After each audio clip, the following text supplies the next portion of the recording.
गणेश भगवान की जय। आज घरवा आइले गणपति ललन भवनवा पावन भइले।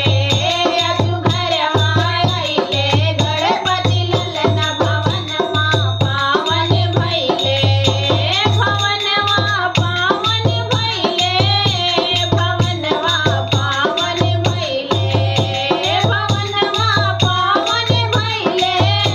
भवनवा पावन भइले। आज घरवा आइले गणपति ललन भवनवा पावन भइले। आज घरवा आइले गणपति ललन भवनवा पावन भइले। रिधि मैया आइल बाड़ी। सिद्धि मैया आइल बाड़ी। रिधि मैया आइल बाड़ी। सिद्धि मैया आइल बाड़ी। गोदी लिहले शोभा लाभ लालनवा भवनवा पावन भइले।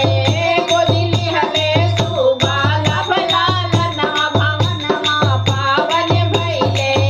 आज घरवा आइले गणपति ललन भवनवा पावन भइले। आज घरवा आइले गणपति ललन भवनवा पावन भइले। ब्रह्मा जी आइल बाड़े। विष्णु जी आइल बाड़े। ब्रह्मा जी आइल बाड़े। विष्णु जी आइल बाड़े। आइल बाड़े गौरा के सजनवा भवनवा पावन भइले। आइल बाड़े गौरा के सजनवा भवनवा पावन भइले। आज घरवा आइले गणपति ललन भवनवा पावन भइले।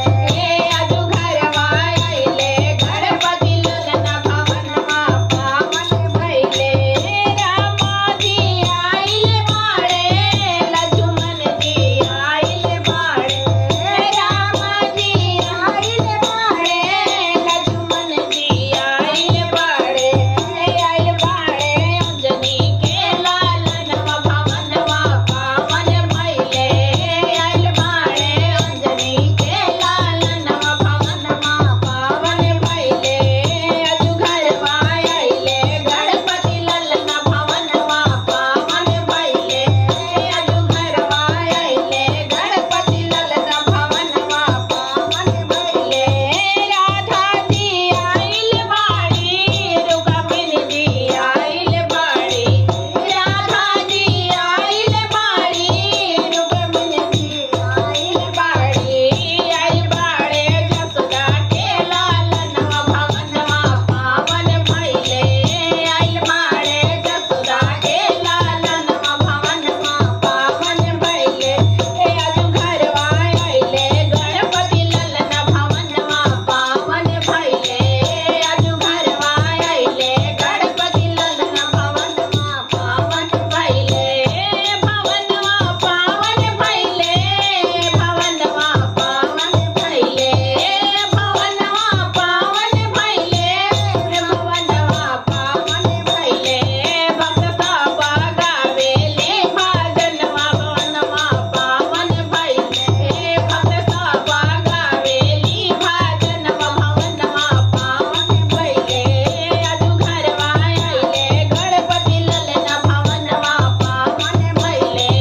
आज घरवा आइले गणपति ललन भवनवा पावन भइले। बोलो गणेश भगवान की जय।